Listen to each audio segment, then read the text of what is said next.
விசாரிக்கிறதற்கும் நினைக்கிறதற்கும் மனுஷகுமாரனை நீ விசாரிக்கிறதற்கும் எம்மாத்திரம் என்றேன். அல்லேலூயா, அல்லேலூயா. இந்த சங்கீத பகுதியில் சொல்லப்பட்டிருக்கிறது ஆண்டவருடைய கிரியை.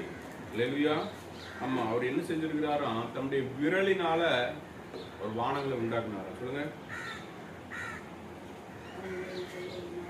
உடைய விரல்களின் கிரியாகிய வானங்களை நீர் ஸ்தாபித்த சந்திரனையும் நட்சத்திரங்களையும் நான் பார்க்கும்போது மனுஷனை நீர் நினைக்கிறதற்கும் மனுஷகுமாரனை விசாரிக்கிறதற்கும் அவன் எம்மாத்திரம் என்று.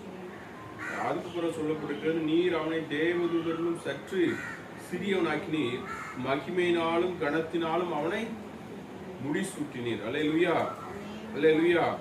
அடுத்தால் சொல்லப்பட்டிருக்கிறது, உன்னுடைய கரத்தின் கிரியைகளின் மேல் நீர் அவனுக்கு ஆளுகை தந்து சகலத்தையும் அவனுடைய பாதங்களுக்கு கீழ்ப்படுத்தினீர். அல்லேலூயா. ஆண்டவர் நமக்கு என்ன பண்ணியிருக்கிறார்? அவருடைய கிரியைகள் எல்லாவற்றின் மேலே நம்முடைய ஆளுகை நமக்கு தந்திருக்கிறார்.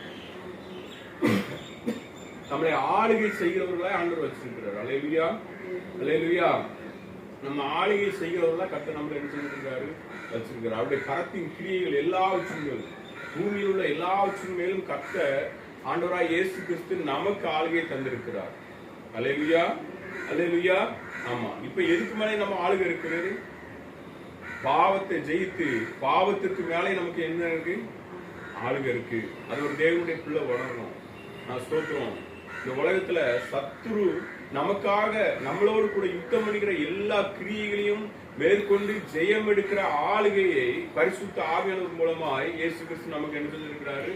கொடுத்திருக்கிறார். அல்லேலூயா, அல்லேலூயா. அதுக்காக தேவன் கொடுக்கக்கூடிய காரியம் என்ன? வசனமாகிய ஆவியின் பட்டயத்தை எடுத்து நம்ம யுத்தம் செய்கிறவர்களாய் காணப்பட வேண்டும். அல்லேலூயா, அல்லேலூயா. இந்த ஆளுகையை எப்படி நம்ம வெளிப்படுத்துறோம்?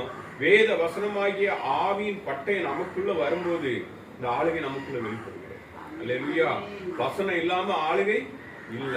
வேத வசனம் சொல்கிறது, பிசாசுக்கு எதிர்த்து நில்லுங்கள், தேவனுக்கு கீழ்ப்படியுங்கள், பிசாசுக்கு எதிர்த்து நில்லுங்கள், அப்பொழுது அவன் உங்களை விட்டு சொல்லுங்களேன் ஓடி போவான். அல்லேலூயா, அல்லேலூயா.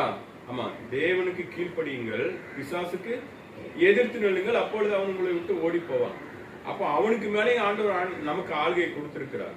தேவ ஆவியானவர் என்ன பண்ணிருக்கிறார்? நமக்கு ஆளுகையை கொடுத்திருக்கிறார். அப்ப பிசாசுக்கு எதிர்த்து நிற்கணும் அப்படின்னு சொன்னா இந்த வேத வசனம் நம்முடைய இருதயத்துக்குள்ள இருக்கணும். இந்த இருதயத்துக்குள்ள இருந்து அது கிரியை செய்யணும்.